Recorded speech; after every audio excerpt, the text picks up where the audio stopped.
السلام علیکم ورحمۃ اللہ تعالیٰ وبرکاتہ۔ عورت کا بغیر زیور کے نماز پڑھنا کیسا ہے؟ محترم ناظرین، آج کی اس ویڈیو میں ہم آپ کے سامنے اسی مسئلے کو وضاحت کے ساتھ بیان کریں گے کہ کیا اگر کوئی عورت بغیر زیور پہنے نماز پڑھتی ہے تو اس عورت کی نماز ہوگی یا اس عورت کی نماز نہیں ہوگی۔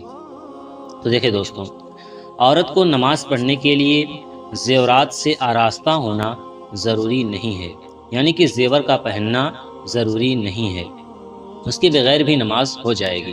البتہ عورت کو چاہیے کہ کچھ نہ کچھ جائز زیورات کو پہن لے، یعنی کہ کچھ نہ کچھ زیور پہن لے، اس کے بعد نماز پڑھے۔ بعض روایات میں اس کا حکم آیا ہے۔ حضرت عائشہ صدیقہ رضی اللہ تعالی عنہا ارشاد فرماتی ہیں کہ عورت کا بغیر زیور کے نماز پڑھنا میرے نزدیک ناپسندیدہ ہے۔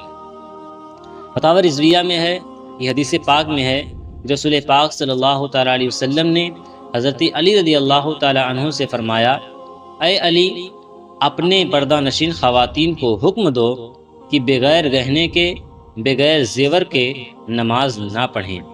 حضرت عائشہ صدیقہ رضی اللہ تعالیٰ عنہ عورت کا بغیر زیور کے نماز پڑھنے کو مکروہ جانتی اور فرماتی، اگر کچھ نہ پاؤ تو اپنے گلے میں ایک ڈور ہی باندھ لو۔ تو اس سے ثابت ہوا کہ اگر کوئی عورت بغیر زیور پہنے نماز پڑھتی ہے تو اس عورت کی نماز ہو جائے گی۔ البتہ بہتر ہے، افضل ہے کہ اگر عورت نماز پڑھے تو کچھ نہ کچھ زیور کو پہن لے، اس کے بعد نماز پڑھے۔ امید ہے آپ کو ویڈیو پسند آئی تو ویڈیو کو لائک اور چینل کو سبسکرائب ضرور کریں۔